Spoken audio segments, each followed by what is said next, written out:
નમસ્કાર મિત્રો, ધોરણ 12 વિષય સમાજશાસ્ત્ર ચેપ્ટર નંબર 7 સામાજિક આંદોલન.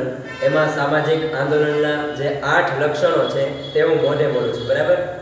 સામાજિક આંદોલનના લક્ષણો. સામાજિક આંદોલનના લક્ષણો. આંદોલન એ સામાજિક અને લાંબા ગાળાની પ્રક્રિયા છે. 2. આંદોલન સામૂહિકતા ધરાવે છે. 3.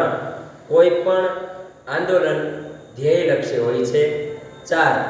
સામાન્ય રીતે મોટા ભાગના આંદોલન ચોક્કસ પ્રકારની વિચારસરણીથી પ્રેરિત હોય છે. 5. આંદોલન ક્રિયા તરફથી અભિમુખતા દર્શાવે છે. 6. લગભગ બધા આંદોલનમાં વ્યક્તિ કે વ્યક્તિનું ચોક્કસ પ્રકારનું તાદાત્મ્ય હોય છે. 7. પ્રત્યેક આંદોલનમાં પોતાની માંગણીને રજૂ કરવાની ચોક્કસ પદ્ધતિ હોય છે અને તેને